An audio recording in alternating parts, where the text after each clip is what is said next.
On a Monday edition of Cleveland Browns Daily, I am merely Beau. He is the great Z. You and I have 3 shows of live content. You'll be getting exclusive content. That's right. In the days that follow. Yes. But live content, the next 3. Upon getting prepared for the show, we got a text message from Gibby that said, "You have rundowns." We have the shell of a rundown. We have like the that's form, right. But that's fine on you guys. Yep, we got it. You leave us that's in fine. the hands. That's fine. Big B's and the great Baco back with us again. Another Baco audition. I mean, what does he think of Connor? Well, Baco, what did you – that was – by the way, I was approached about that at weddings, grocery stores over the weekend. Yeah, that's right. A lot of talk about that, a lot of talk. And obviously – you don't attack the franchise. No, the meal ticket. Come on.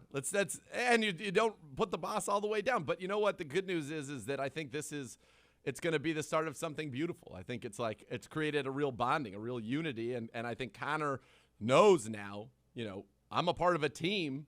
And I got to come in and play my role and be a good teammate. You think you and he are bonding, or he and the rest of the staff are bonding? I don't know. Baco, what would you say? Oh, boy. Luminaries, JYD, walking by, head to toe, suited, booted, beard, all of it. Stop it. It's a beautiful blue. We've got an English leather shoe with a nice – it's a Cole Haan. It would appear with the white, the white sole. It was spectacular. Boy. Something important just happened. There's no doubt. That's not just a regular Monday outfit. Something important. Well, he's actually walking towards. Maybe he's going to talk to Connor. I don't know. It looked very formal. Ooh, geez, be careful. Be careful. The senior swag. Senior swag. Strolling around in that outfit on a Monday. On a Monday in the middle of summer. In the middle of the summer. Oh boy. Oh, boy. That could be any number of things. He's peacocking around, folks. He's just strutting. It's unbelievable. Just tremendous. He's listening. Ladies and gentlemen, now that he's got his helmet off, really let him hear it. That's incredible. What a time. Okay. All right. All right. Where do we stand on Connor? Is he done? Baco. Is he going to make it? Baco, where are we? On the scene. Give us the update from in the trenches. Baco, got to get your mic on. Mike, Baco. Check, Gotta have a mic. Yeah, an on-air light would help him. An on-air light would help. Just light would have helped you. I did hit it once, so it was obviously already on. Right, but how could you know that? I didn't know. Without a light? Come on, Gabe. Without a light. Yeah, without a light. First week, I didn't get to work with him. I was out on vacation, but I came back this past week, and he seems to be holding his own. I think he's got a lot of potential. Yeah, I do believe definitely that. Got a lot of potential. He did come over from the Houston Texans organization, did a lot of the same type upgrade of for stuff him over there. Big win. Definitely the Friday occurrence was once-in-a-lifetime opportunity for Nathan and Connor. It was great. Well, not so much for you. I mean, come on. Yeah. A lion cannot concern himself with the opinion of sheep. So, I mean, it's not such a once-in-a-lifetime opinion situation for Z. Connor, I think one thing you got to be careful of. He got noticed. That's right. You got noticed. So now you got to deliver. But you got to be careful. Now you've been noticed. You've been put on. You're on watch. That's right. You've been on watch, and now it's about delivery. Can we deliver? That's where we're at. Listen, so far, a lot of views on his video. A lot of views. I don't know who gets the credit for that. I don't either. A lot of views. Who could it possibly be? Who could it possibly be? The empty. That could be the old meal ticket. It was brought up as weddings, grocery stores, all over the place. So it's good, but he's got a profile now in this town. So he's got a chance. He's got a chance to turn this into a trampoline situation. There's no question. You could bounce off of it, or you go right through it. I think he's going to bounce off. How was your week? How was the wedding? Did they follow the rules of were the rules followed of weddings? Be short with your best man, maid of honor speeches. No one's there to hear you. Don't be funny unless you're not. A bride and groom who aren't annihilated. Like, were those things followed? Solid, very nice wedding. I had a great time dancing with Miss K. We had a tremendous time. Yes, it was a lovely affair. There was one really good speech that was very, very heartfelt. It went emotional, then a little interlude of comedy, and then brought it back emotional. And I was actually pretty impressed by that. I went out of my way. I said, "You have the speech of the night, sir. You really brought." So yeah, it was good. It was great, and it was good. Good friends, good times. You gotta like that. Gotta like that. And then on Sunday, we did something I've never done before, didn't even know about.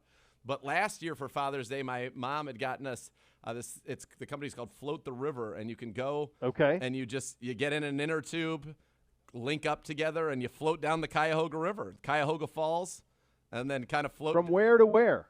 Cuyahoga Falls to Cuyahoga Falls. It takes about an hour and 40 minutes to traverse, depending on the current. It could go from an hour to 2, depending on what the current is that day, the flow of it. But it was fun. Me, Miss Kay, and the kids, and it could have been better. Little ranch water. Oh, what a treat! I really was very excited that you brought that into my world, and it was just it was a delight. It was really fun. And there are people were 5 minutes from my house. I said that when we were going. You park in downtown Cuyahoga Falls. So 15. Yeah, at one point we were very close. You had to drive right by. Yeah, I was like, hey, there he is, probably over there. But so you can kayak down it, and then there are people obviously who are locals that have their own tubes, and they were having a great time floating around, and it was pretty cool. I got to say. So where did they pull you out? So you get pulled out where there's something called Waterworks. I don't know if you're familiar with that in Cuyahoga Falls. Waterworks. It's a pretty for what appears to be. You float for 2 hours and you don't leave Cuyahoga Falls? Yeah, that's right. Yeah, I don't believe so. It's a twisty, turny river. There's a little some twists, some turns. Yeah, you're not going fast. When we actually started moving was right at the very end. Literally the second before you got out, you got a nice little rapid, and that was really fun. But the rest of it is really floating. I mean, it's very much you're floating. You're just chilling. Just chilling. Yeah. Beautiful. Yeah, it was fun. Beautiful. It was fun. Well, that's good. And it's a nice little weekend for you. And we're running a real heater on arriving at the pool on a Sunday afternoon, right 10 to 15 minutes before the rain begins. Yeah, don't like that. Not a streak we want to continue. Yeah, that was like around 5 o'clock. That's right. It hit. Yeah, we floated. 4:45. Floated, drove, got in there, and Bryce and I were already in the pool, so we were fine. We're like, we're already wet. Who cares? Right. So what? It's a little rain. Big deal. No big deal. The ladies, Miss K, are not as open to staying in the rain. Not as it were. Yeah, Ted's you were. In here looking sharp. Something's going on. Oh, luminaries. Luminaries. That's a lot of luminaries. You like that, though. It makes you still feel like we're, Jeez, June 28th and that many luminaries strutting around? Big L's. Can't get bigger. No. Well, there's one layer bigger, but that's it. But that's it. That's right. Yeah, that's it. That's pretty impressive. That's a good job. Yeah. I am grappling with the idea that I'm hopeful. This was Bootsy's last week of baseball. He was finished on Saturday, so we're in the clear. Thank God. Beamsy is in tournament play the next 3 nights in some sort of round. I don't remember like it ever Monday, being. Tuesday, I've coached Wednesday? this league before. Monday, Tuesday, Wednesday. Wow. At 6 o'clock every night. I do not recall. I've coached this league before. I do not recall there ever being a season and then a pod system. Like, just seed it and Playoffs. Let's play the tournament. Let's go. Like, what are we doing? So 3 games at 3 nights. I'm not optimistic that we will get out of it. Could, some luck here and there, the right, lineups here. And it's tough. Pitching. It's all pitching. But, well, it's coach pitch. Oh, well, listen, then maybe, serve up some meatballs. Well, you try. It's hard, though, with the little ones. Yeah. It's like a lot like bar darts. That's right. Because you're not really throwing. You're kind of pushing. And it has to have tempo because you don't want any arc because then they just pop it up. So you want to throw like with tempo down at them like a dart. So it's just kind of like that, and they can hit it pretty well. So our pitcher's done a great job this year, so it's been good. But what the point of all this is there's light at the end of the tunnel on me getting my summer back. Let's go. There's light. Good. Now, landscaping, long ways behind. I mean, hopefully it gets there in 2021. This will be done in October. That's right. Maybe by October. Maybe. We'll have it all done by then. Maybe that's when it can be done. That's how that could go. We'll see. I'm not optimistic. By the way, go ahead. I would be remiss if I finished my recapping of the weekend without acknowledging Friday night, myself and a group of esteemed individuals gathered for a little Pong tournament. And God, when I say what a life you live, that it was as fun, it was as good a time as I've had in a long time, that is very much a fact. So what I thought was so cool about it is that we had, 7, 8 guys all at my age, in their 40s, some a little older, maybe some a little younger. Sure. All walks of life, but all very successful people. We're talking like CEOs, surgeons, just a group of people that are meal tickets. Very right. Some meal tickets, like Frontline, where everybody, anything you want in a room. Former, professors, actors, star, great room. How many people? About Is Clooney 8. in the room? There were 8. Yeah, you want to get in this room? I mean, it seems like it's quite. Everybody's in this room. It appears. So what I said I feel was, like I do all right in that room. At one point, we ended up having a solid sesh. I mean, many, many hours, many competitive games. And I was just thinking, at one point I said, what's so cool about this is that everybody in here is doing their own thing. They're successful. I said, I know right now, based on the way everybody's acting and reacting to everything that's happening, that these shots feel like the most important thing you've ever done. And I was like, that's what's so cool about when you can get together and compete. And I said, this is the most ridiculous thing. We're throwing a ping pong ball into a solo cup, and out right now, nothing matters more. Nothing. And we had some real intense game. It was so fun. So fun. Now, as someone such as yourself who does not consume beer, what are you putting in the cups? So it's the way now, and I don't know if this is COVID or maybe it's an old guy. So the cups are all water, but everybody has their drink. So I had tequila. Everybody has their drink on the sides. And so you drink that as opposed to going through all the beers. But there's consumption. Not an issue. Everybody's very smart. Had drivers to get themselves home. Very safe, responsible folks. Sure, of course. I will just say, my boy Korsmo, JJ, we were kind of unstoppable. It was a real heater. Dr. Aziz, on the wrong side of things. Oh, sad. You hate to see it for Dr. Aziz. You hate to see it. You hate to see it. Hate to see it. It was so fun, though. I'll be quite candid. I haven't seen I have to find something you're not good at. Because you're pretty good at everything. I mean, there's a pretty high level of skill across the board. There's got to be something, that I haven't seen you partake in that you struggle with. But to this point, I haven't seen it. I've not seen it. Relative to anybody who's good at Fortnite, I'm trash. And I've played a lot, and my son runs circles where he could kill me before I even know what's going on. Well, I mean, you're a man, you're 40. How good are you going to be at Fortnite? Not. You know what I mean? Not good. I mean, at some point, you got to kick that down the court. Well, that's where Connor and I could bond. He's trying to get me into Call of Duty. He said it's more realistic for a man of my age. And I said, okay, maybe we'll bond on it. Maybe we'll squat up or something. I would love the look on not only my children's face but the blonde's face if I said, tonight I'm gonna settle on into the easy chair and play Call of Duty for 6-7 hours. Okay, I'll see you guys on tomorrow. Yeah, that fantastic. I go real well. Well, this is what you have to do. Do it.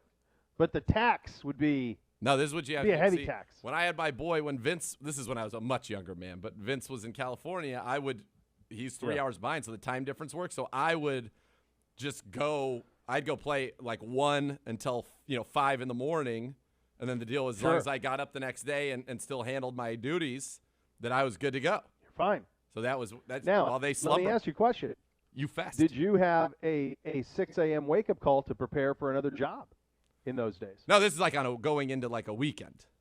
Be like a Friday night into a weekend. So it could only happen on those weeks. Yeah, because that wouldn't be. No way. That wouldn't be the possibility there. That's outrageous. Are you aware, as we get into the OBM Hot Topics, Ohio Business Machine preferred copier provider, your Cleveland Browns, while the X's and O's for your office, call 216-485-2000 or visit ohiobusinessmachines.com. Gibby literally wrote in this segment, all you guys. And the next segment has nothing.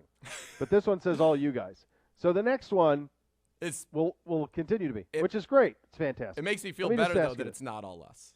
Because it's just. It's not. No, I mean, somebody's going to come in and be able to give us some stuff.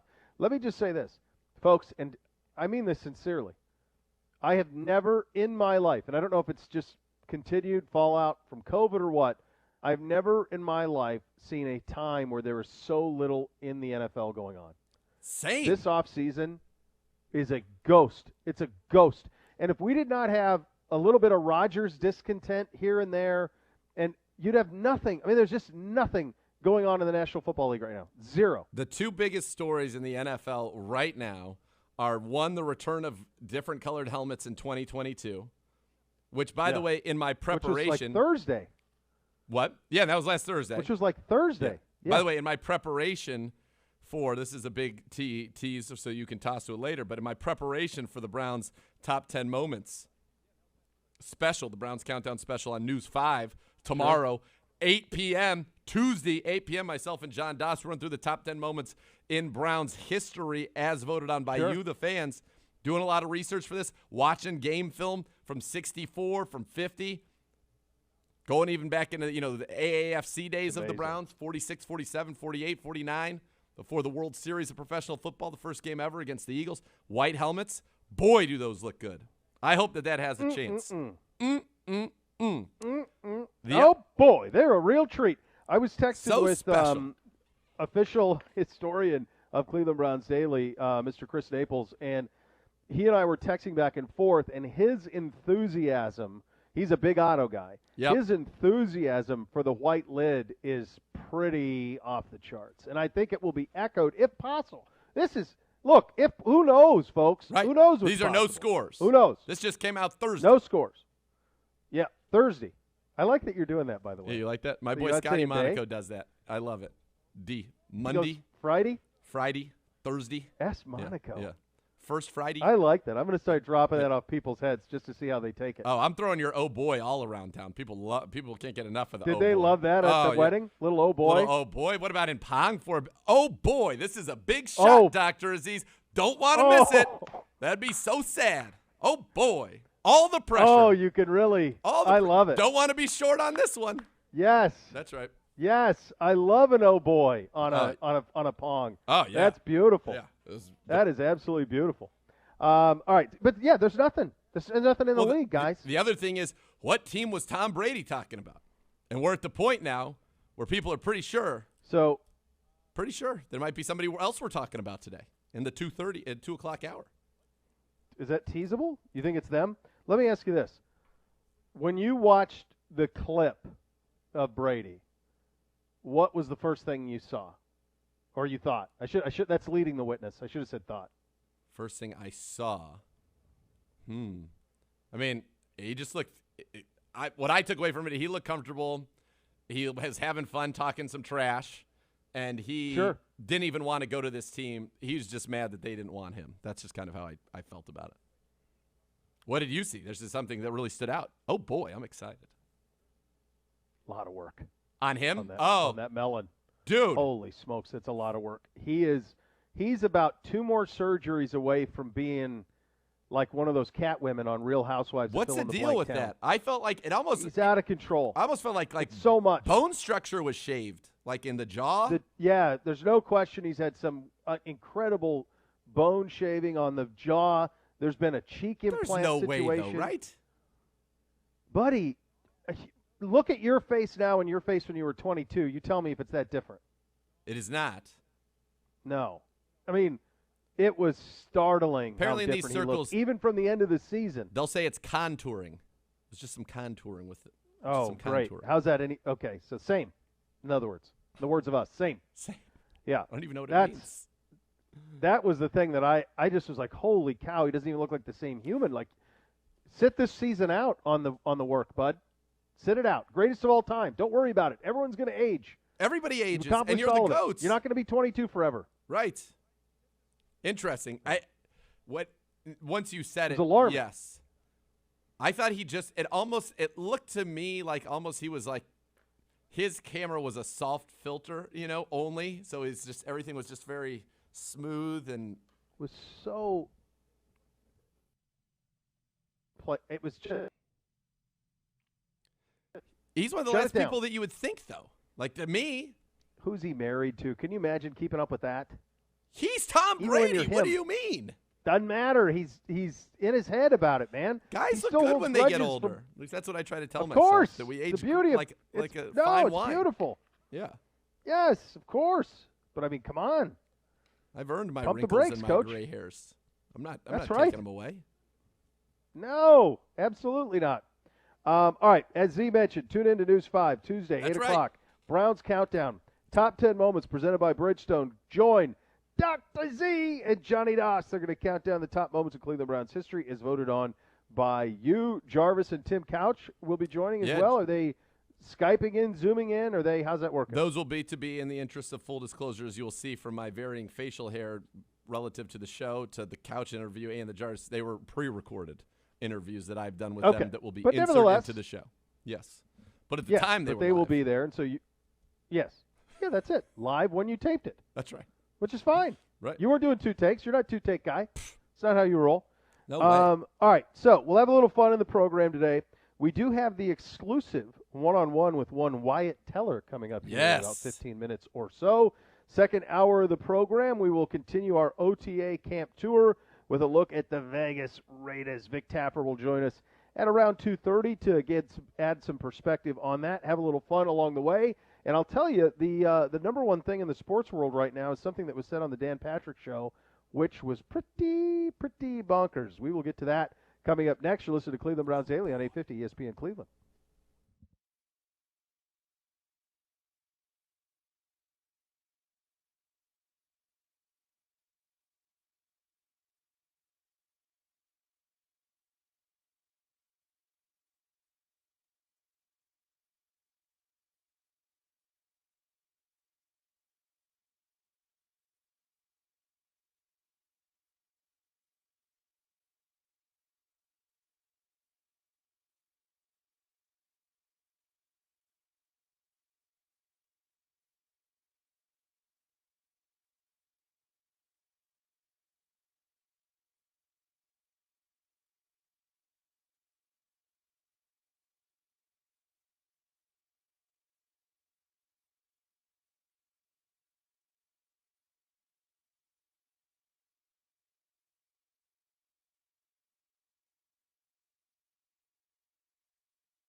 ESPN Cleveland. You guys ready? Yep. You are up. Welcome back into Cleveland Browns Daily. Beau Bishop here from my great friends at EOX Vantage. It connects core systems that don't talk. From reporting and analytics to insight and decision-making, gain a more complete, real-time picture of your business. Eliminate Excel nightmares from business processes. Visualize your important data in just one place. Gain real-time insight to make data-driven decisions on performance through role-based visualization dashboards. With EOX Vantage, you can benefit from lower overall costs, better alignment between technology and specific business needs, scalability, ease of deployment, and management. EOX Vantage makes your data work smarter to move your business forward. You're all about growth. Your software should be too. With EOX Vantage, your company will scale effortlessly. Local presence, but global footprint. Trusted by some of the world's biggest brands. So you saw this afternoon. You did not. I thought you saw this. So this morning, Scottie Pippen is on the Dan Patrick Show. Yep, I'm reading in quotes right now. Pretty wild. Hit mute on your thing. Yep. Pretty wild. So this is for the kids out there. Sometimes as an interviewer, and I'm guilty of this, I'm sure you've been guilty of this sometimes too. Sometimes as an interviewer, it's okay to say less. And Dan Patrick is probably, I would say him, Howard Stern. He's the best. Seinfeld's a pretty good interviewer on comedians and cars. Letterman on the old Letterman show was really good. Sometimes you can say more with less. And Dan Patrick, in this interview with Scottie Pippen, where Pippen, he comes off pretty wild, says very little. And among the things Scottie Pippen says is that the reason, first of all, if you watch the video, the clip that's circulating the internet now,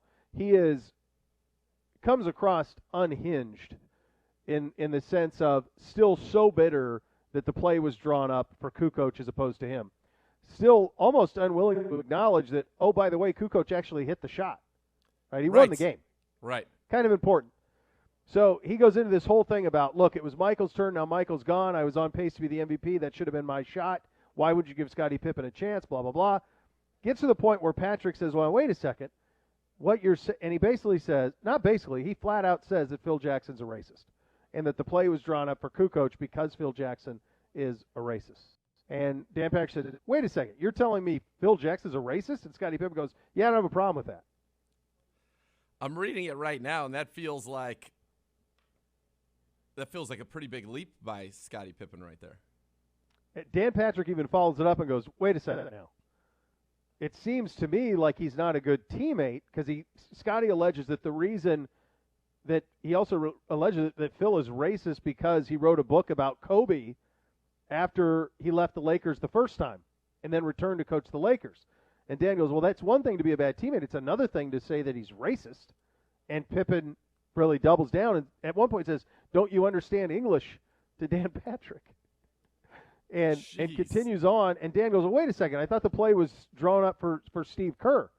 Why would he? And in other words, he's having it drawn up a play for Michael to pass to Steve Kerr. And there's the video of Michael saying, look, I'm going to kick it to you. Be ready, that we've all seen. Scottie says that's part of some video that Michael was doing back in the days to make Michael look good. That had nothing to do with the actual game. And I'm thinking to myself, so you're telling me you've convinced yourself that whenever that was, 93, I think it was against the Suns, or maybe it was against the Jazz, whatever it was, that Michael Jordan was so worried about a video that he was going to be making in the future that he's told Steve Kerr, be ready? That's what you've convinced yourself. That's insane. It's crazy. Some of these things in here sound a little unhinged almost. When you watch it, it's even more so. When you watch it, it's a stunning, and he's trying to peddle like bourbon or tequila or something. He's got some sort of liquor everyone's got a bottle of liquor they're selling nowadays. And he's trying to peddle something, and that's probably why he's on, or why he was on to begin with.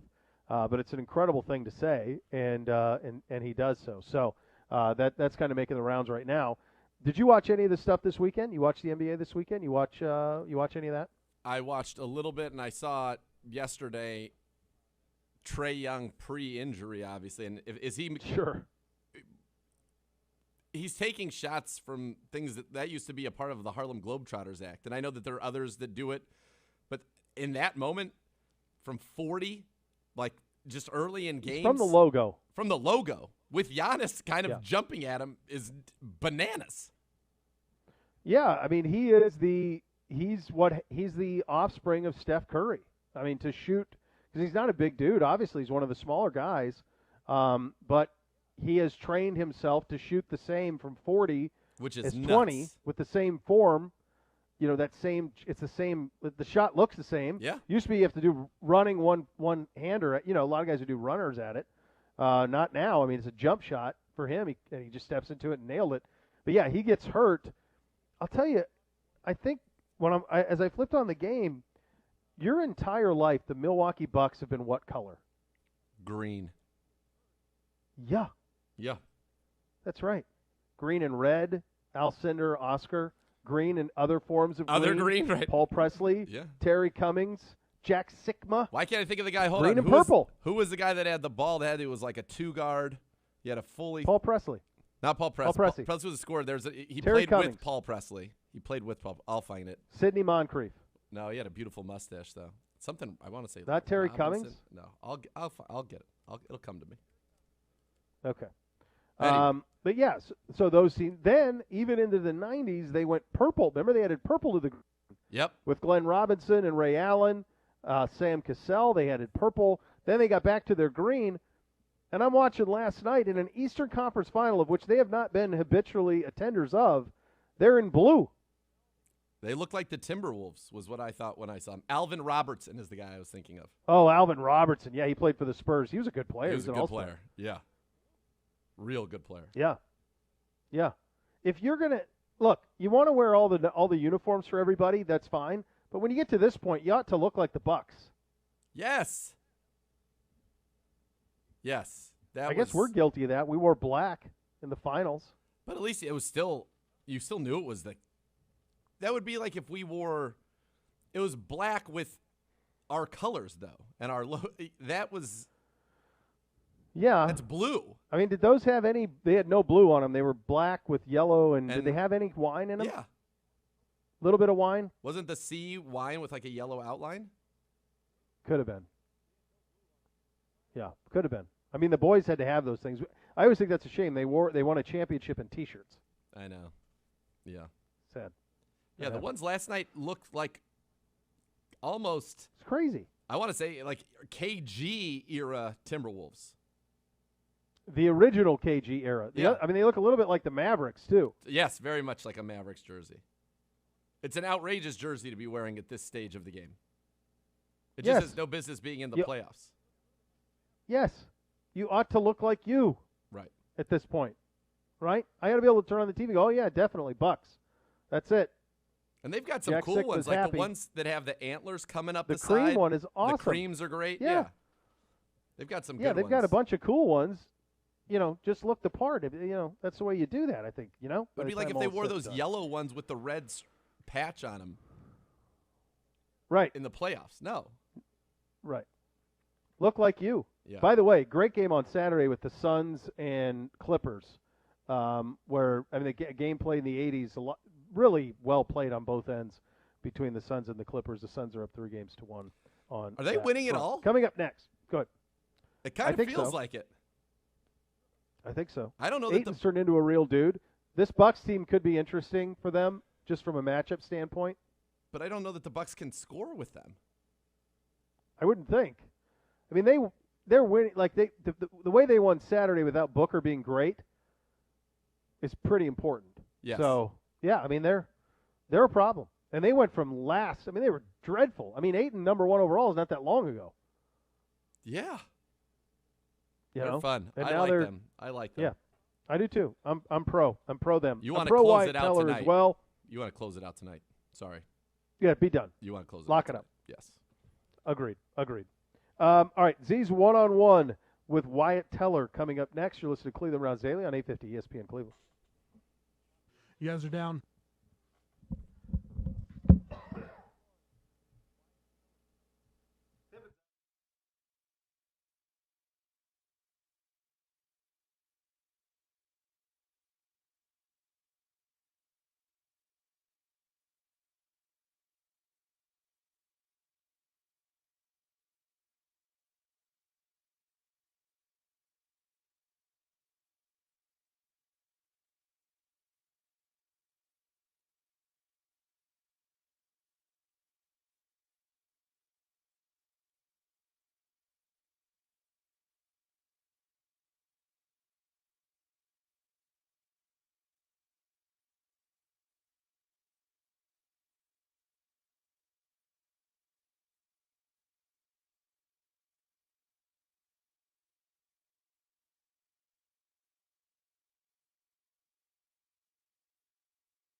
Joined by Wyatt Teller, the Browns' right guard who dominated the league. We'll talk about football in a second. But Wyatt, what an offseason for you. Starting in April, you get married. Congratulations to you on that.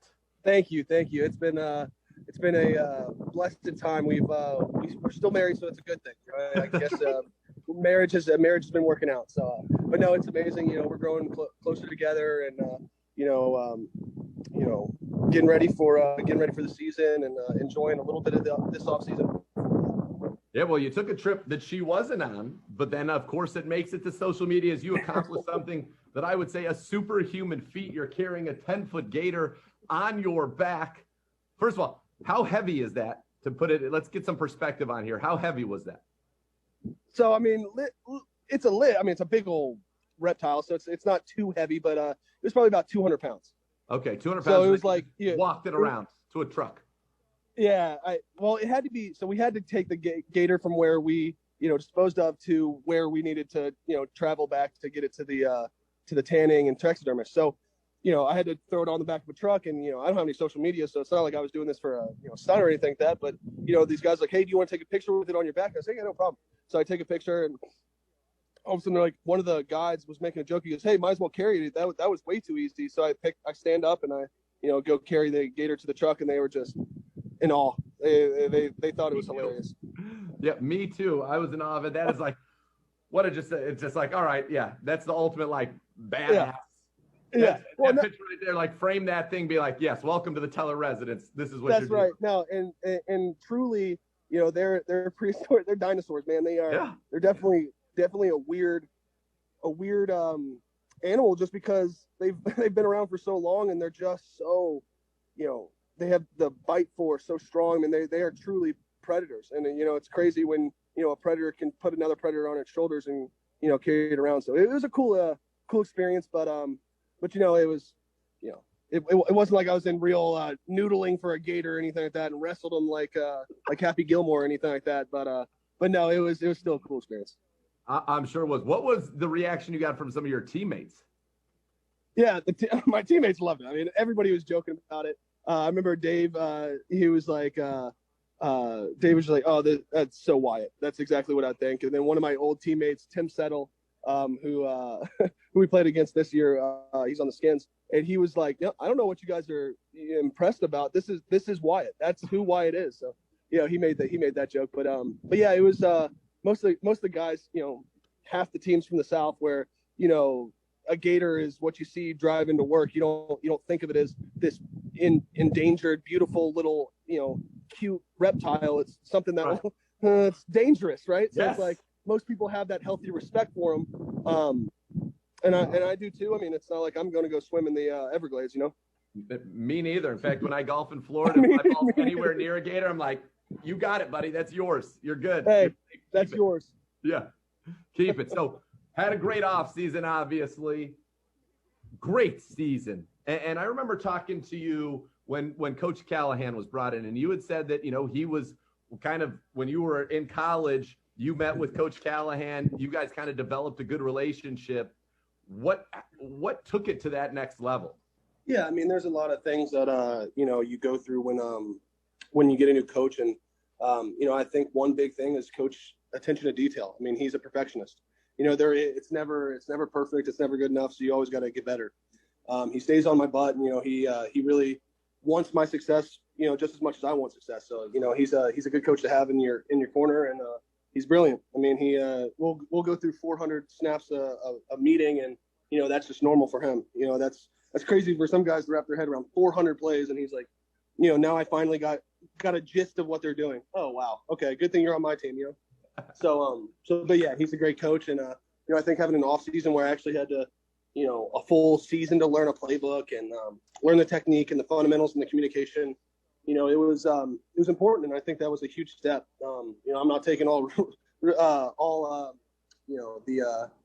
the whole deal on it. I think that a coach was a huge part of it, but we also have great teammates around me. I think that Jack and JC make me look a lot better, and the running backs do too. So it was kind of a perfect scenario. And really, it was. And this offensive line was dominant. You were one of the highest graded players in the league, regardless of position at Pro Football Focus, having that monster season that you did. And, when you were talking about Coach Callahan, I remember Joel Batonio telling me, and he's been in the league, a long time, since 2014. He said, I've never had a coach that had an answer for everything. Any question you ask, Coach Callahan could give you an answer. And then I also think, when you add Coach Peters into the mix and all the stuff he can do with his hands and the leverage and the techniques and all of those things, it's kind of a fascinating learning opportunity for you guys as offensive linemen, and then to go take it and apply it and see the success that you had. No doubt. I mean, that's what's special about having those two guys in our corners. You have someone who's like, just a perfectionist who like you said, Joel, Coach knows every single answer. There is nothing he hasn't heard or hasn't seen.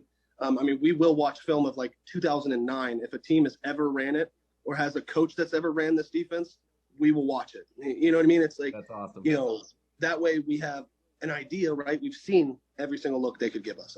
Again, there's only so many ways you can skin a cat, right? That's what they say about the NFL. It's at the end of the day, it's, there's only so many ways you can do something, but sometimes some certain looks give you a weird feeling, especially in certain protections. So, having a guy who's been around in the league for that long and can do that is special. And then with Coach, Peters, he's the madman. He's the fast. Yeah, absolutely. He's impressive with how much he understands his, physiological, power and, leverage and all this different stuff that, it's not just X's and O's. It's also the physicality of the game. And, he's good about that stuff.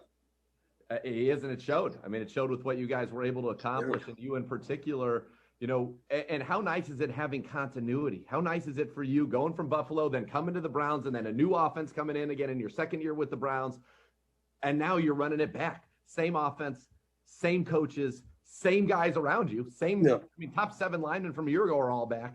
What's that continuity like for you? And how is that going to help you even elevate even further? Yeah, no, it's crazy. This is year 4, going into year 4 in the NFL, and this is the first time I've had the same offensive line coach 2 years in a row. So it truly is. It's big. It is important. We have 11 guys on offense returning. I've never, ever heard of that. That's just insane. And then, we bolster our defense. We got, coaches who, want our success. And, it's a very offensive line friendly. It's a very, run friendly system. So it makes it easy, right? And when you got the guys in the backfield who can do it at a high level, it makes it a lot of fun and a lot easier. So, I'm doing my work and I'm trying to get better, but, I've been blessed to be put in a situation where, we have great guys around me to where, I just have to do my job. I don't have to do anything else, do my job. And, that's a blessing to be able to do. How much are you looking forward to training camp? Because you mentioned bolstering the defense. All of a sudden, you're going to be lining up against Billings and Malik, and then sometimes Clowney's going to be inside. Sometimes Miles is going to be inside, and the young guys there. Let's talk about iron sharpening iron. I think training camp is going to be fascinating. Oh, yeah. No, I agree. Iron sharpens iron. That's a perfect way of putting it. If the best D line I play is our team, I'll be very, very happy. That means the easy stuff's on Sundays, right? So that's usually how it is. Those guys are all going to get riled up. They're going to know our snap count, by the second week, and it's just going to be hell. But that says a lot about them. They're talented guys, and I really think they're coming together and everything like that. They've been working here for a couple weeks, and I think they're a really talented D line. What's this offseason been like for you, other than we know the alligator getting married? What did you do, prior to getting here into Berea and to get yourself in shape and to be ready? Because you guys yesterday, nobody was lining up wrong. There were no botched snap. You guys, it could have been week 3 of training camp, and it was day 1 of mini camp. Yeah, and I think that's a big thing with having the continuity that we have, right? From the outside, it looked good, but there were still minor mistakes that we had, and still, adjustment, alignment, assignment. Issues that is going to happen early on, right? We've taken 6 months off. But that being said, most of these guys you see are in great shape. You see the mental, most of the guys, I think the majority of guys, we might not have been for OTAs, but we were here for me, well, not here in the building, but we were logging on to Zoom and everything like that. So we were staying in the mental aspect of it. But when it comes down to, the physical side, it's still, all right, this is a hip alignment. This is, this alignment. Okay. We all know what a 1 and a 3 technique is, but it's like, all right, what is there? How do they align to it? So I'm kind of getting it all going and getting back into it. It's exciting. Was it fun to be back with everybody? Because this is kind of the most normal that it's been probably in over a year for you. I know. guys. I mean, my wife said that yesterday. Today was the first day in like a year and a half that I've actually left in the morning and didn't get back until night or midday, because usually I'm gone for 2 or 3 hours, I'm back, maybe gone for 4 hours, I'm back. And then I have to go back in 2 hours or something like that. So it's just a lot of, hurdles we had to, jump around and, deal with, but everybody in the league had to do it. So, we can't be like, poor us, so you kind of got to roll with the punches and embrace the suck, I guess. What's the feeling what's the vibe on this team right now? You guys are all together. This is your first look at a brand new defense as well. Just knowing there's a lot of talent. We accomplished something special last year. As Kevin Stefanski says, look, if we stay the same, we're getting worse. We know we've got to continue to elevate, but do you guys have a sense in there that there's something special here and we got to put in the work to take advantage of it? Yeah, no, I definitely agree. I think that, we have guys on defense, who, are going to work. That's their track record. We have guys on offense who we proved last year that we're going to work, but it's everything last year doesn't mean, the past 4 years of my career doesn't matter until this year right now. This is what defines my season or defines my career. That's the way you look at it. So I think that we have a lot of good guys who put the team first, who are going to work hard. I know our offensive line is, and I can only speak for the group that I'm in. I know that we got each other's backs, and if you're gonna toss and play with one of us, the other one's probably gonna come in. Coming back in 30. It's a good group to be a part of. I'm thankful to have them. We have the pieces, and it's exciting. The defense is talented. I know that they're gonna work hard, and we have freaks. I mean, absolute freaks. I mean, guys who are freaks. So no, we are absolutely blessed. I'm excited about this season. We're excited too, man. Appreciate the time. Congrats again on getting married. Congrats on a great season last year and knowing that you're going to continue that work to make sure it happens again this year, Wyatt. Always a pleasure talking to you and looking forward to seeing what you guys get out there and get accomplished. Yes, sir. Thank you so much. You're up. Imagine what a different a year makes. Yeah. In a human. I mean, last year, the amount of times who's going to play right guard. We had that conversation 1,000 times. Yep. Now he play it. He played it at the highest level of anybody in the league, and he played from a positional football standpoint. Isn't Aaron Donald the only one PFF had graded higher than him last That's year? right. That's right. Yeah. Yeah, those are the top two. Yeah, it's just remarkable. And he was such an integral part of what we did. His ability, on those polls to get out and just road grade people and had such fun doing it became such an integral part of who we are and who we were. And now he's going into this year, which is, he gets married in the off season. He's got alligators. He's doing all these things. And he's going into this season with legit, like all-pro hopes and on an offensive line that's got a lot of that. You had Wills, who had a great rookie season, was top half the league as a pass-blocking left tackle. You had Joel, perennial Pro Bowler, second-team All-Pro. JC, who has not yet gotten the awards that he should get in terms of Pro Bowls and All-Pro, but was the number 1 pass-blocking center at Pro Football Focus, number 4 overall. Wyatt, you mentioned the grade, second-team All-Pro last year. Conklin, first-team All-Pro. That's your line. You're bringing back 98% of the snaps played on the offensive line a year ago are back. Kendall Lamb's the only person not back. Yeah. And the best offensive line coach, one of the best in the history of football, watching over. Well, did you hear in there, and it was kind of just a little a throwaway, and because of the time that we couldn't go dive in, and you didn't want to go down the Bill Callahan rabbit hole with him, but sure, if they're playing a team, Bill Callahan knows if a coach on that defensive staff ran a defense in 2009, and they're going to pull that up and watch it so that there are no surprises on Sunday. That's incredible. The level of detail. That's the thoroughness. That is the preparation. As we talked about, when you get in the P's, right? What's the number 1? They're prepared. They've got a plan, a process implemented, poise. That extends to Callahan. That's incredible, incredible preparation so that your guys are never caught off guard. And Wyatt Teller embraced it. And I think it goes back to, when he was at Virginia Tech and Callahan was at the Washington football team at the time, and they met pre-draft, and they hit it off. And now Bill Callahan wasn't here when John Dorsey made that move. I remember I was doing pregame before the last preseason game and said, hey, we just made a trade. Wyatt Teller's here. And he looked and he said, wait a second, this guy started and played pretty well in his rookie season. Why would they get rid of him? The answer, I still don't know, but I'm glad he's here. I'm glad he's here. By the way, Croatia just knotted it up in extra time, 3-3 with Spain. Wow. You saw their first goal, didn't you? One of my hardest seeing.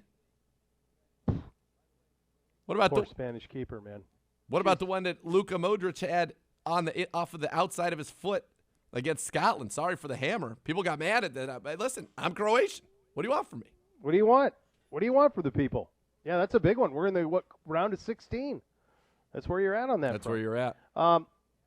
Hey, I want to tell you about my friends at Weather Seal Home Services. If you need a roof replacement, would you like to replace your roof for the final time? Well, that's the benefit of choosing a metal roof from Weather Seal. Metal roof technology, colors, materials, styles, they've improved significantly. They're beautiful, nearly indestructible, and affordable. Plus, with a new metal roof, Weather Seal includes 100 feet of extra large gutters and up to 7 years, zero-interest financing. Call my guys at 877-351-SEAL or visit weathersealhomeservices.com for more. Coming up here in the second hour of the program, we'll take a look at the Las Vegas Raiders, hit the categories on that, what impact the city of Las Vegas can have on that franchise. Certainly it will be a healthy one. Vic Taffer will join us at the bottom of the hour to get us set for that as well. Plus, I got a little bit of a surprise question for the great Dr. Z at the top of the hour. You're listening to Cleveland Browns Daily on 850 ESPN Cleveland. You're down, we're stacking.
Cleveland Browns Daily on 850 ESPN Cleveland. You guys ready? Sure. You are up. All right, welcome back into Cleveland Browns Daily on a Monday in the middle of summer edition of the program. If you love your home again this summer, you can call my friends at the Pros, the Perfect Power Wash. Finally, get outside, enjoy time with family and friends, barbecues, parties, and more. Don't let your dirty home be a distraction, whether it's your siding, your roof, your driveway, your deck, or your patio. Over 20 years in business, PPW, the experts, restoring your home's curb appeal, making your neighbors jealous in the process. Don't spend time in the hot sun lugging around that heavy power washer all weekend just to get a fraction of the results. The process is super easy. It only takes 5 minutes on the phone. Now you have the cleanest home on the block. Don't put it off any longer. Due to high demand, the schedule is filling up fast. Call the Pros today at 888-860-WASH. Show your home some love. Use the promo code BEAU. Get 10% off. Do it now. So we're watching the Euros here as we do the show. Croatia and Spain, Z's homeland, against the nasty Spaniards in a 3-3 extra time. Here they are. I heard this over the weekend. When we talk about the sport of soccer or football. Somebody had it might have been Trevor Noah had a great line. He said, you talk about football and the Super Bowl as the champion of the world. About 100 million people watch the Super Bowl. A regular season game between Barcelona and Real Madrid is 400 million. And he said, I'm quite certain that is the football. Which I thought was a great line. He would be quite right. Croatia just missed literally. If he just didn't kick it into the goalie who was on the ground, they had an empty net right there. Very sad. Sad to see that. But he's right. Yes, it is. I'm about 40 seconds ahead of you. So that happened at about 95 minutes. In the 95-minute mark is when they had that one. Oh, boy. Got to put that in the net. Hate to see it. Hate to see it. You feel like Croatia's on the offensive here, which is good. But think about the World Cup. I think they are. They seem like they're pretty aggressive. Think about the World Cup. But that puts it in great form. Yes.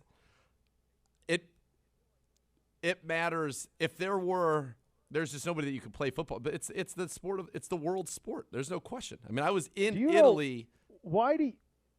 Well, that had to be something. I was there for World Cup on a day they lost. It was the World Cup that was in Korea, and they lost. Oh, okay. And it was basically like the whole country was in mourning. In mourning, yeah.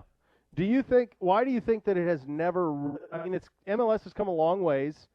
By the way, incredible new soccer-specific stadium opening in Columbus this Saturday. Yes. Down there. So you'll – lower.com field, you get a chance to check that out. That's it's stunning what the Haslam family, frankly, has done down there in saving that franchise. But beyond that, there is a growth of MLS. I mean, you're seeing stadiums. You're seeing there was a packed house last night, the Crew against Austin FC. But a long way, and we're still a long ways from being, and I don't think it ever will be. Why do you think it never – is it just because we didn't invent it and we only like things we invent?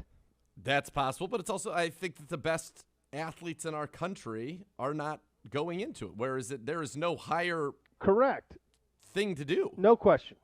In Europe. No question. Yes, our best athletes aren't necessarily playing soccer. More and more better are, but not to the extent of they would be. But I do wonder if it's just as simple as if you think about the sports that matter most to us, baseball, basketball, football, they were all invented here. Yeah.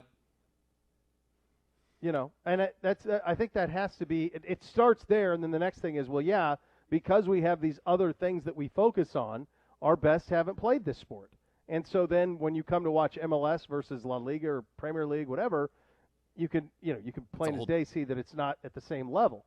Is golf the one sport that was not invented here that is as popular here as it is anywhere?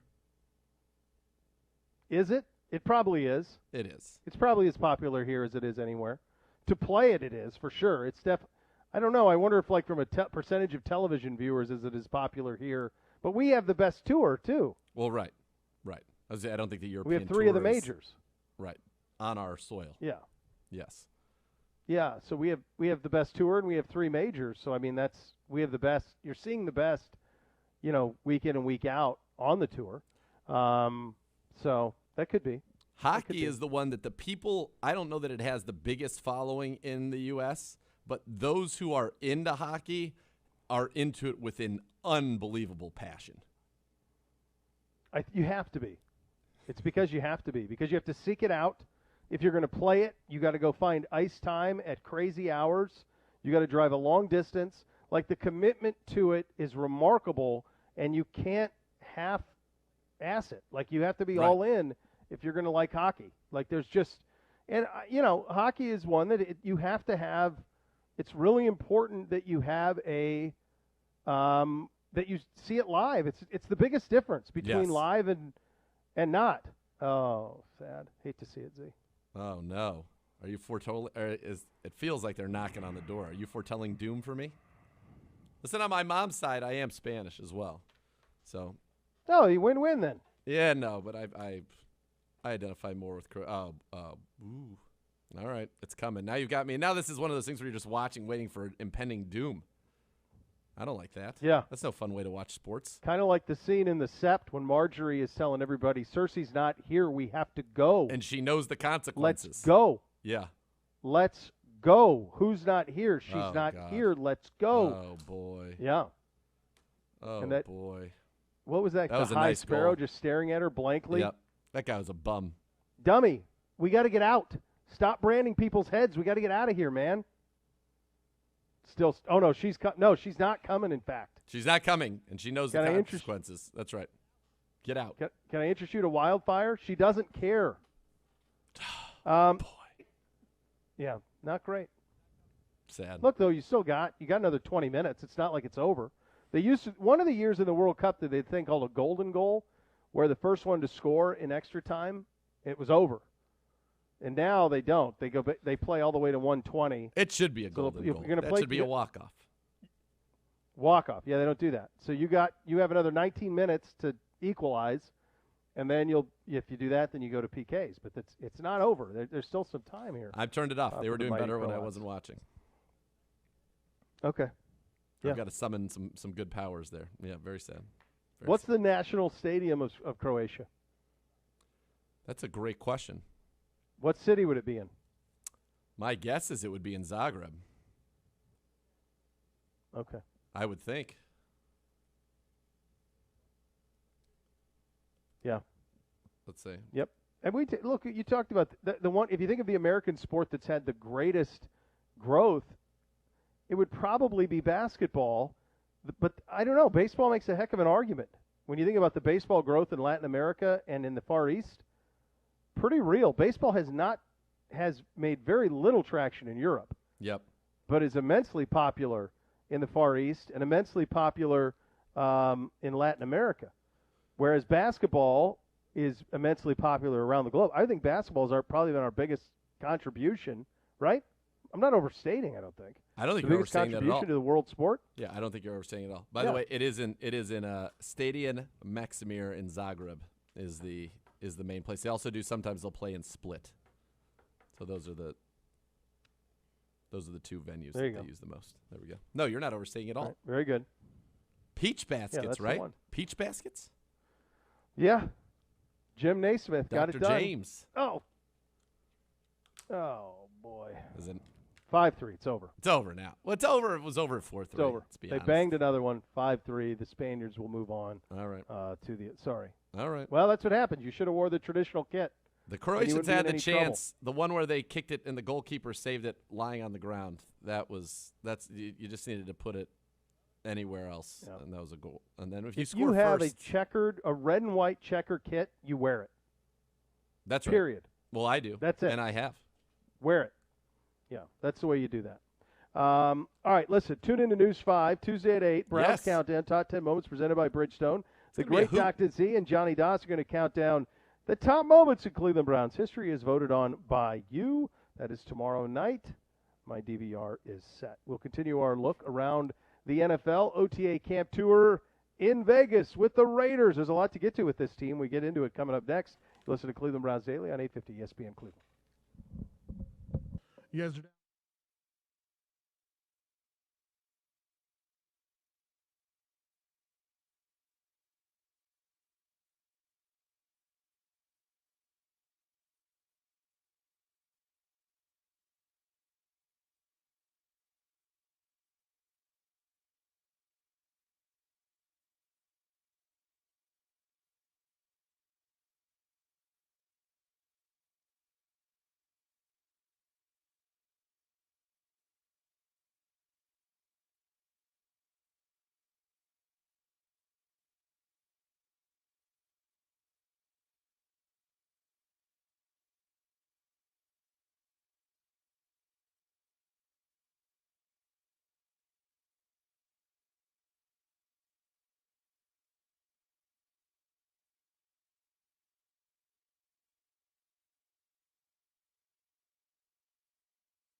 Kick you back in the evenings in your very own hot tub. Now imagine actually being able to afford one. Northeast Factory Rec buys hot tubs by the truckload. You get a 6-person hot tub with the lounger and the lights. Still afford your summer activities. You think owning a hot tub would be a pain? Northeast Factory Rec hot tubs come with exclusive hardtop covers. You don't have to worry about safety or convenience. Plus, you're going to get a lifetime warranty on that cover. Looking for a way to stay active? Amazing swim spas. It's like a hot tub, but you can adjust the jets, give you a gentle current. You can use them year-round. See for yourself. I encourage you to do so at West 140th Street in Cleveland, Lakeland Boulevard in Euclid, or Freeway Drive in Macedonia, or shop it online anytime at northeastfactorydirect.com. The Oakland/Los Angeles/Oakland/Las Vegas Raiders are the team of the day. Third town, 4 moves. Is this the one with the biggest upside? Yes, as long as they're fine taking the money of visiting folks all the time, because that's what they're going to get. It's one that guarantees you a non-existent home field advantage, but it's also pretty cool. It fits the Raiders. It's the perfect city, the perfect team for that city. So I love it. Agreed. Yeah, I agree. I think it's funny how a franchise that when you think of the Raiders, they have, if it's not the strongest brand in the NFL, it's a top 5 brand in the 100%. NFL. I mean, it is instantly recognizable when you say the name. Now, I do wonder if that's a product of our age, because we remember Raiders of significance, of consequence. And I do wonder if a younger generation, if you're in your 20s, does Raiders mean as much to you, and is it as instantly recognizable as it is for us? Probably not, because that'd be their youth. I mean, what year was Rich Gannon against the Bucks? Oh, 3-ish? Right, so somewhere that's in there. Very early. Since then, they have not been of note. Maybe Khalil Mack. I just think the easy sell is you could go be somebody who is not into sports but wants to get some type of a sports gear, whether it's a jacket or a hat. You're going to gravitate to the Raiders gear. And so I think that's fair. I think that there are young people who may not be Raiders fans who have Raiders gear that know of the Raiders, and that is the power of their unbelievable logo, their color scheme, and their brand. I mean, the truth is, even for us, though, Raiders glory days were at the very beginning of our lives. Yeah, I remember the Marcus Allen run against Washington. What, 83? Very vaguely. Very, very vaguely. Well, just because my parents hated the Raiders. 5. Yeah, but I won't act like I remember them. When I think of them, I think of Bo Jackson, Marcus Allen, Howie Long. Tim Brown. Those teams, Tim Brown, those are the teams I think of. Absolutely. Yeah, absolutely. That's who you think of. There really isn't another, and yet for like the generation, if you're 5 to 10 years older than us, they are the team. I mean, They are. Like, I got uncles who just love the Raiders, will never quit them ever, because of how cool they were with the Snake and with Madden and with Jack Tatum and all those guys. And they've won the Super Bowls, and Al Davis was such a rebel. And it's really remarkable that brand somehow didn't stay in Los Angeles. I mean, they bullied the Rams out of Los Angeles. They were the bigger in Los Angeles by tenfold, and the Rams were good. I mean, Eric Dickerson, they played in an NFC Championship game. They were good. Those Jim Everett teams with Henry Ellard and Flipper Anderson, those were good teams, and they annihilated the Rams in L.A. Well, they had to move. They were a part of the fabric of at that time, which was the burgeoning hip hop gangster rap community. I mean, you couldn't watch NWA Not or Ice Cube or Easy, any of those guys, without seeing Raiders gear. I mean, they were that was L.A. Yes. So the idea that they didn't stay there then wild. After going from Oakland to L.A. Because they couldn't get a stadium. And I remember seeing a documentary about it, and it was Davis versus Rozelle, and he talked about how they had one like in the middle of nowhere, like in Fremont or something. No, that's the one up in Northern California. There was one in Southern California that they were trying to build, and then Al just bailed, and they moved him back to Oakland, kind of, is the way that it went. And then they could never get a stadium in Oakland. Couldn't get it done. They tried everything, and they just couldn't get a stadium done. And frankly, there will never be another stadium that's, publicly funded in California. It'll never happen again. So everyone's going to have to do it the Stan Kroenke way. But they're in Vegas. I agree with you. It's better here than them being the San Antonio Raiders or the whatever. Like this Vegas Raiders is pretty good. For a transient team, transient franchise, it's easy for fans of theirs from Southern California or Oakland to get there. Yeah. It's easy. Very. So in that sense, it's pretty good. All right. Here, I got it for Let's you. hit some I got it for you. Go. I looked it up. May 95, after the departure of the Rams for St. Louis, the owners of the NFL teams approved with a 27-1 vote a resolution supporting a plan to build a $200 million privately financed stadium on property owned by Hollywood Park in Inglewood for the Raiders. Would also have been the home of the UCLA Bruins football team, opened in 97 and been guaranteed at least 2 Super Bowls. Davis balked and refused a deal over a stipulation that he would have to accept a second NFL team at the stadium as soon as 98. On June 23rd, 95, signed a letter of intent to move the Raiders back to Oakland. It was approved by the Alameda County Board of Supervisors as well as the NFL, and they were back. Hollywood Park would later become the site of an NFL stadium for their former rivals, the Rams, and a division rival, SoFi. the Chargers, SoFi Stadium. There you go. So 20 years before, he could have just stayed in L.A., and what would the value of his franchise have been worth? He didn't. Went back to Oakland, and the rest is history. They're now in Vegas. All right, let's hit some categories on this. Look, a lot of this is as good as it gets. From a city guide, I'm very interested to see how NFL teams do this. Everybody's done Vegas. I don't know anybody who hasn't done Vegas. But how do you do Vegas and make the NFL a part of it? I mean, they've done it, no? Well, we haven't had fans there yet. So, what I'm saying is you have a big night on a Saturday night in Vegas. You still pulling yourself to the game at 1 o'clock? Yeah. What if it goes the other way?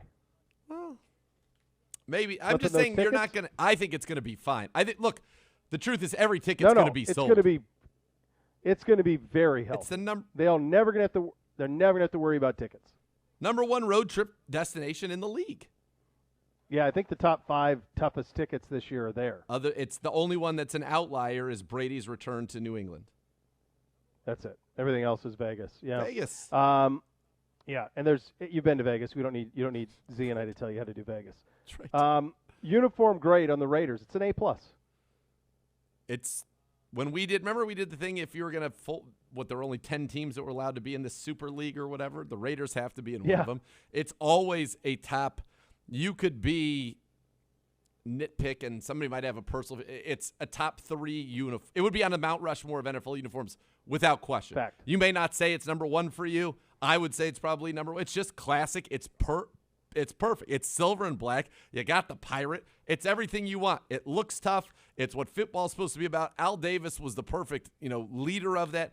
And what's amazing about the Raiders and their history is, Al's such a rebel. And you think of, the Raiders and their fans. They were so macho. They were the tough guys. They were dirty. They were violent, aggressive, all this, that. They had the first female executive in the NFL, Amy Trask. Oh, yeah. Yep. The Queen of Darkness, they call it. Yeah, that's right. Love when we could have Amy on. No, it's great. They have that. They're all of that. It is that. Favorite historic Raider? Am I able to remove Jeff George from his run there where he did lead the AFC in passing and threw for 29 touchdowns, only 9 interceptions? I would not consider him a Raider. Okay, well, good. Just clarification. That's all. Yeah. No, I'm not. I just wouldn't. When I think of Jeff George's career, I probably honestly, I don't want to turn this into a Jeff George segment again, but I would imagine that he would. I know you would. I would imagine, sure. When I think of him, I probably think of Falcons. The Falcons most, right? Yeah. I mean, the little run there, even though it was probably short. what I think of most. Yeah.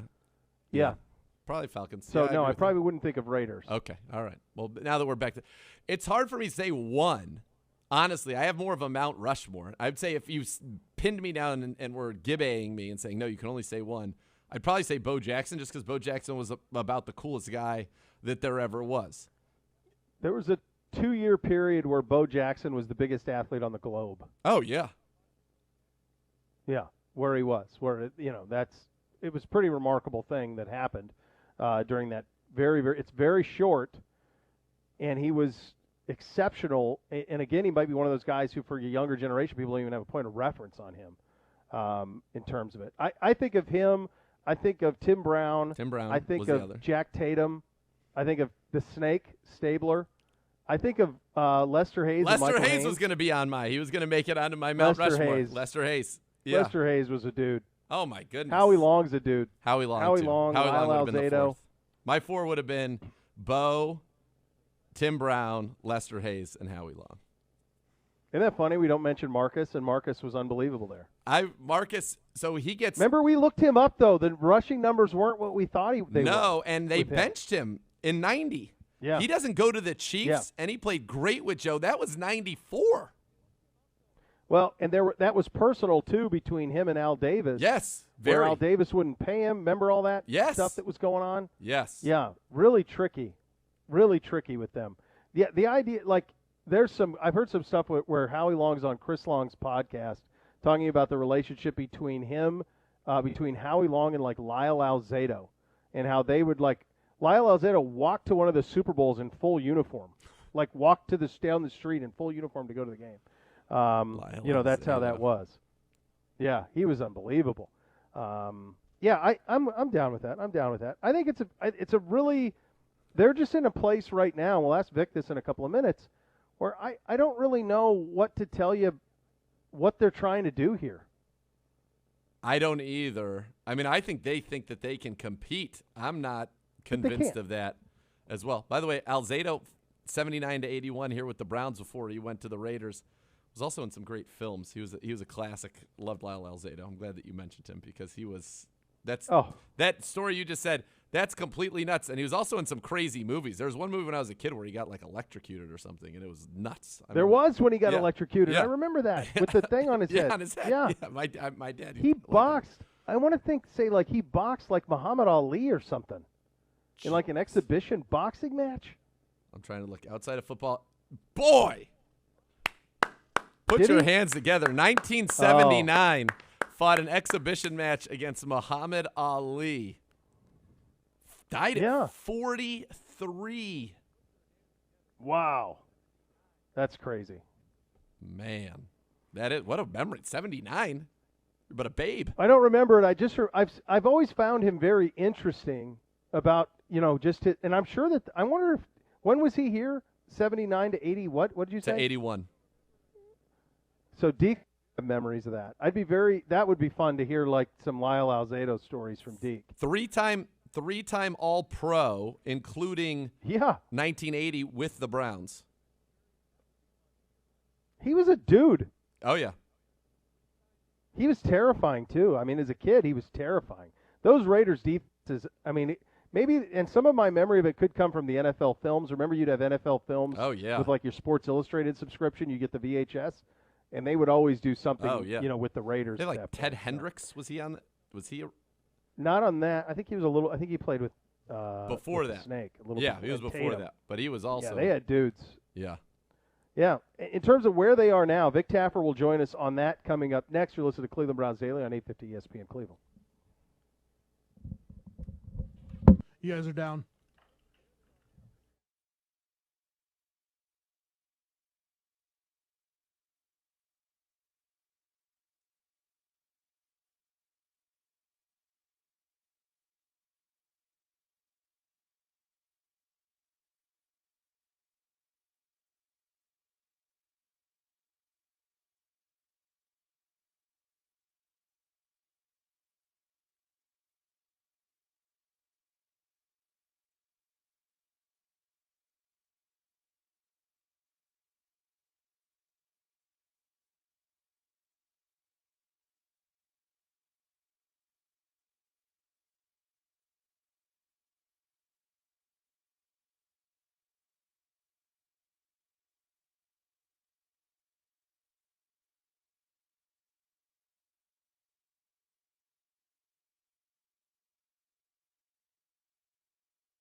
You live and breathe football. You know, sometimes keeping your priorities straight can be a challenge. Unfortunately, the same can be true when you gamble. If you find your gambling is affecting other parts of your life, find some help.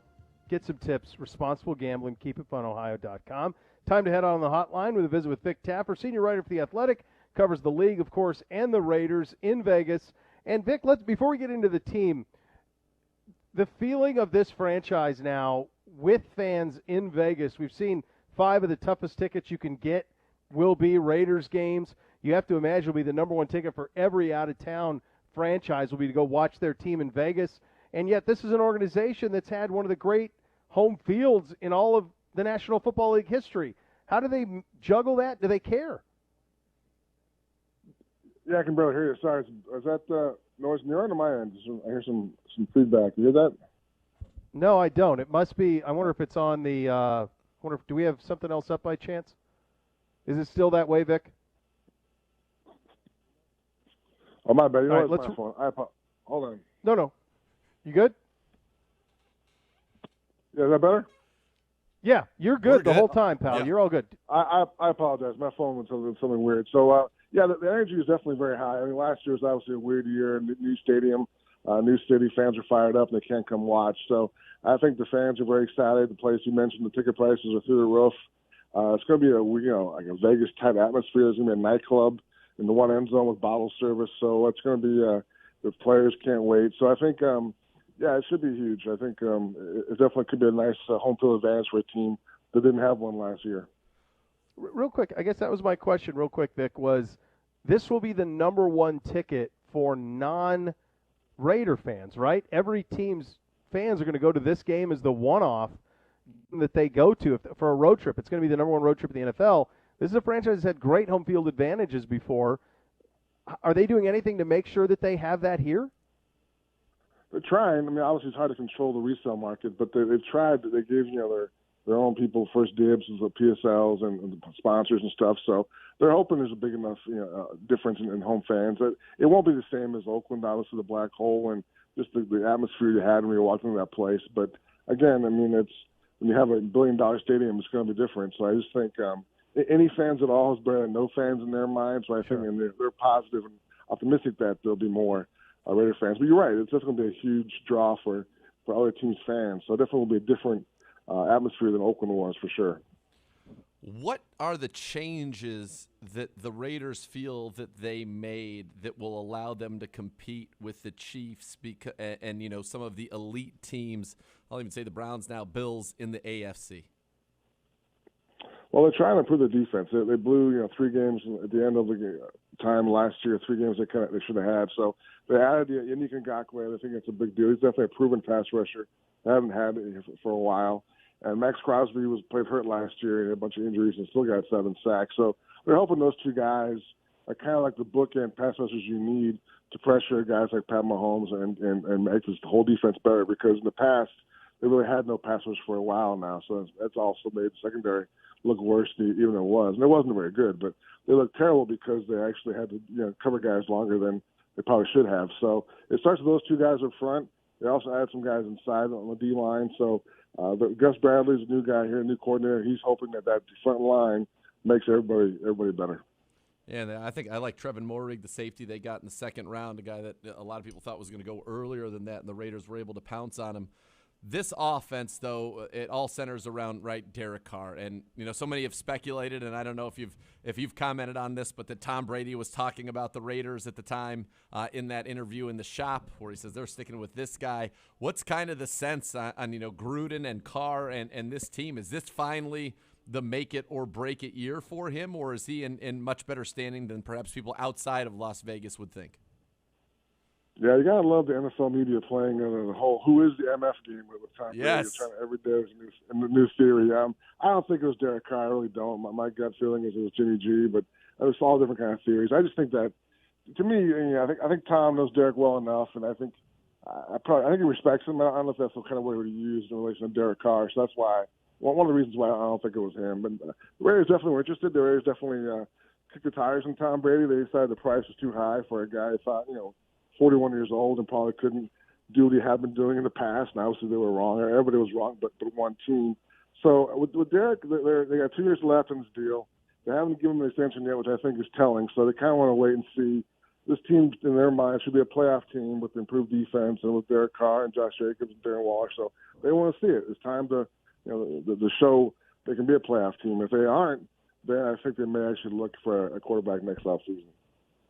Vic, is there boy, I think pressure's the wrong word, but is there any skepticism around John Gruden and Mike Mayock and what they've done in the draft, what they've done with some of their roster? Is there any again, when you think of the contract that he's got, it's hard to imagine there being pressure. But is there any talk around Gruden, any skepticism? No, as you mentioned, he's kind of calling the shots, and he kind of writes his own deal. And you're right. There's been a lot of problems with the draft, and the free agent hauls the last 2 years have been really, really bad. So that's on him and Mike. So I think if they don't make the playoffs this year, I think John Gruden's obviously fine. But I think with the addition of Derek Carr, I think Mike Mayock will be another guy you look at as being, I hate to use the word hot seat, but a guy who will look at, there's some questions about his future with the Raiders. So I think you got to look at those two guys kind of having the most on the line as far as this season goes. And one of the things they'll be looking at is how some of the moves on this offense, do. Nelson Aguilar had a nice season. He leaves, got paid quite a bit of money. They bring in John Brown, so you've got some speed there. Ruggs, didn't quite deliver maybe what they expected last year. Waller's been great, probably one of the best contracts in the league. But the one that had me kind of scratching my head a little bit was paying big money to Kenyon Drake. What did you make of the move to bring in Kenyon Drake alongside Josh Jacobs? Well, that's just John being John. John sees someone he likes, he's going to get it. Doesn't care what it costs. Doesn't care what people are going to say about it. He's always liked Drake from back in his Alabama days. He thinks he wants to run the ball. That's always been his MO. He wants to run the ball to set up the pass, and he thinks with Jacobs and Drake, they can be like that 1-2 punch and good guys. Probably combined, I want to say 40 carries for those two guys, and really establish the tempo for his team and have things kind of fall off of that. So. Plus, he plans to line Jacob outside, a receiver at times. Jacob was a receiver in college, so he thinks for him it's a great new shiny toy he can play with, and he's not a guy who turns down shiny toys. Is that a plan? When I look around that division, Vic, and obviously you got to deal with this monster in Kansas City, and Mahomes is just a kid. Herbert looks pretty great in year one. There's a lot of talk that Denver could get Aaron Rodgers. And that's the way that could end up going. The first two are known and for sure, and we had Ben Albright on a couple of weeks ago, and he thought it was 60% that Rodgers ends up at Denver. So if those things, is there fear that whatever progress they've made nets them fourth in the AFC West?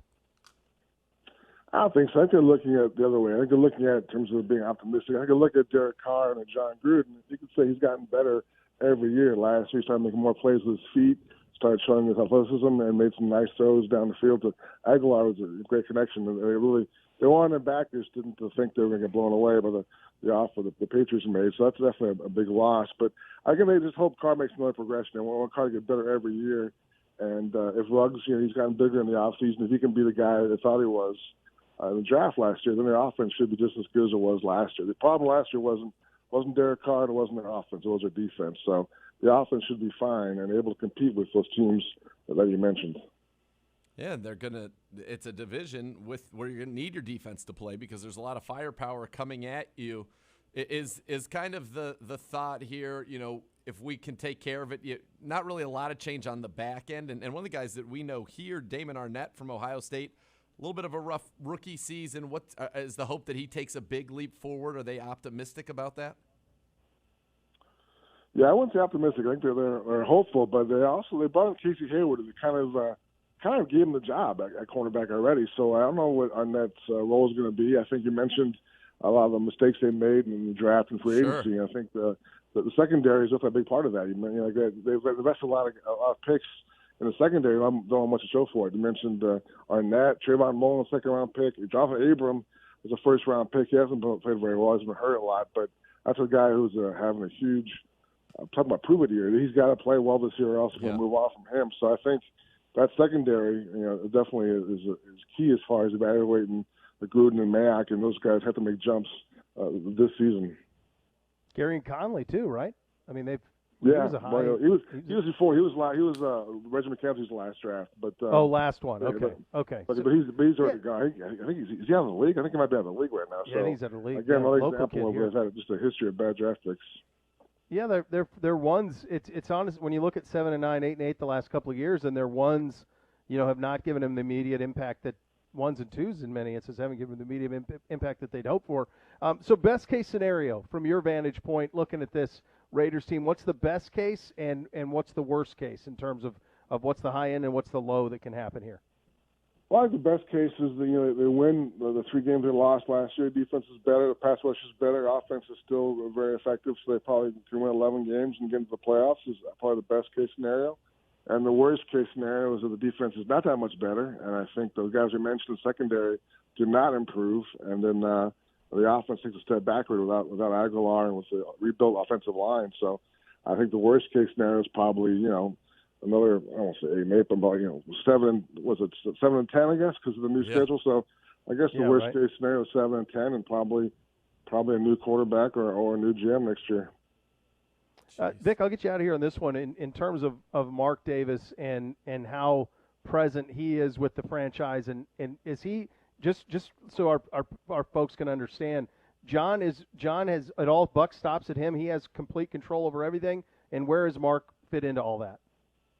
Yeah, John is definitely the guy who makes the last call on personnel. I mean, Mike does all the work as far as the homework and the interviews and all the stuff for the draft, and he kind of turns it in to John during the draft, and John's got final say. There's some picks where definitely Mike pushes for and he gets them, but a lot of times John will step in and say, no, I want that guy, and that's what I got to go with. And I think as far as Mark Davis goes, he was quoted as saying, giving John Gruden $100 million was the happiest day of his life. So that kind of tells you how much he loves John Gruden. If that's the happiest day of your life, giving somebody $100 million. So I think John's fine as far as Mark goes for a while. I think John may get tired of this at some point if they don't turn around in a couple of years, 2 or 3 years, but he's in no danger of getting fired. That's not a threat at all. So I think Mark's going to give him as much rope as he needs. What's incredible, though, about what you said is that if this season doesn't go well, they could be looking for a new GM. But in reality, it sounds like Gruden is the GM. He's just beyond reproach right now. So he would be looking for, I guess, a new person that he's going to tell what they're doing. It just seems like a little bit of an odd setup that Mayock would be on the hot seat for things that are not necessarily even his.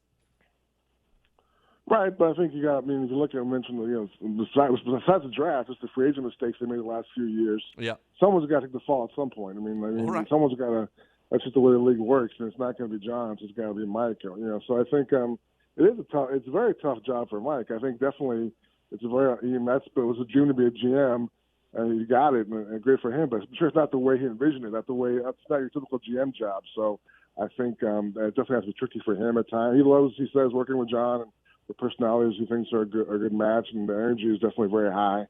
But obviously, it's time for some results, and there haven't been results that they've had all these draft picks, plus the ones they got for Khalil Mack. So they've had tons of draft picks the last 3 years, and they're not really showing the rewards for it. So at some point, someone's got to pay the price, and that won't be John Gruden. Wow, good stuff. Vic, appreciate you, buddy, as always. Thanks for the time. All right, guys, take care. All right, that's Vic Taffer, covers the Raiders in the NFL for The Athletic. He's a made man, John Gruden. It's really that contract. It's really incredible, and I just thought that was very funny that everybody else could be getting fired, but he's the one who's actually doing everything. He's doing everything. It's his squad. This is his team. He's got exactly who he wants. Dude, he used to do this with quarterbacks. He did this with quarterbacks in Tampa Bay. Oh, yeah. Everybody's fault but his. There's a little, and that's kind of what it felt like McVay did, with Goff. Now, he was able to upgrade that to Matt Stafford, your kin. But it becomes a slippery slope at some point. But in this case, it sounds like not slippery whatsoever. He's doing just fine. He is untouchable. Perfectly sticky. Yeah. Sticky slope. That's right. Very sticky. Yeah. Yeah. It's a gold mine. It's funny. They were so worried about who they were going to put with, the Rams were going to go, then who was going to go with them, because it was basically a get a jail free card to get the second team in L.A. And the Raiders pivoted off of that that's as effectively as you can. if you're not going to be the first team in L.A., being the first team in Vegas is going to be incredible for them over the long haul. Yep. They will. It really won't matter the product in terms of their sponsorships in their town, in terms of their ticket sales. It's not going to make any difference. I mean, they're going to crush it financially because of this. Oh yeah, there's no doubt. I mean, this is an organization that did not have cash. Did not have cash. A lot of the reason people thought that the Khalil Mack deal didn't get done is because they didn't have any money to put in escrow. They're worth a lot, but did not have cash. They were cash poor, and now pretty big influx with the idea of being in Las Vegas. Still some. Go ahead. I was going to say they are not cash poor now. No. Still so much more to come. Cleveland Browns Daily, 850 ESPN Cleveland. You guys are down.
Injuries during childbirth require experienced counsel. Call the lawyers at Elk & Elk for a clear answer as to what happened during your child's birth.